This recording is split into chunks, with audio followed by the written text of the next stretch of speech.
This Thursday, France is hosting the Nutrition for Growth Summit, and today a new paper is being launched called Learn to Eat Well. We're going to talk more about that now with the director of the Global Education Monitoring Report behind that paper, Manos Antoninis. And Manos, thanks so much for taking the time to speak to us. First of all, what are the biggest challenges for kids today when it comes to nutrition in schools? Well, let's think of the world. There are children in this on this planet that actually are going to school hungry. It is estimated that 1 in 3 children in Africa, for example, suffer from that. But at the same time, at the other end of the world, we see that obesity rates have doubled since 1990. And then we have completely the opposite challenge. And education is really in the heart of that, especially as school meal programs are becoming more popular. So given all of that, and I know this report talks a lot about investment in education, I mean, what concretely are you talking about doing? Well, there are so many things that need to happen. First of all, education needs to be at the heart of all efforts to really ensure that nutrition programs are much better informed by nutritionists, by people who really need to be informing the quality of what goes on students' plates. There's also work that needs to happen to accompany the school meal programs. It's not just enough. It's also important to see what type of nutrition education children receive, how based on experience it is. So school gardens, learning to cook is essential part of active education, physical education, also what extracurricular activities can accompany. It's a whole package of things, and that's only when we think of schools. Education is, of course, much more than just schools. It's also about what's happening when you leave school as an adult and the messages you need to receive and the guidance and the support to make for a healthier eating and healthier living.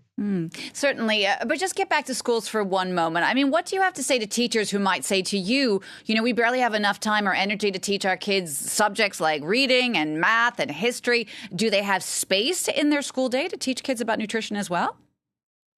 Well, it is a choice education systems can make.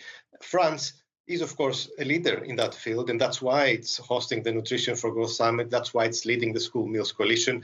It has a lot of lessons to teach the world. But let's also look at other countries. Brazil is a world leader in school meal programs that are really leading the road for sustainability. They're homegrown school meal programs. They go from the farm directly to the school, and they teach children to appreciate good food. Japan is another terrific example of investing in nutrition teachers and ensuring that these teachers are not only advising on the quality of the school meals, but all the culture that goes behind it. Because at the end of the day, we also need cultural practices to be at the basis, at the foundation of how we eat. And that's why the schools are so important. Manos, earlier you were talking about France being a leader in this field. I know our producer was mentioning her son often comes home looking at his plate, talking about foods that make him strong. Specifically, what's being done here in France to teach kids about nutrition? Well, it's about the leading in terms of the standards of what should be going into the school meal. Let's not forget that only 1 in 2 countries have standards at that level, determining what should be the content of the school meal. Only 1 in 2 countries have standards about what can be sold in a school. Less than that have standards about what can be sold in the perimeter of the school, because, of course, in many countries, children can go out and purchase something that is unhealthy and not the right quantity and quality of food. And let's also not forget, even fewer countries impose marketing restrictions, because it's not just what the school does, but it's the whole culture around the school, what parents and children are bombarded with in terms of messaging that forces them to consume food that is really not good for them. And looking toward the future, as you were saying, I mean, the young people themselves have a very important role to play as agents of change. What are you doing to help promote that?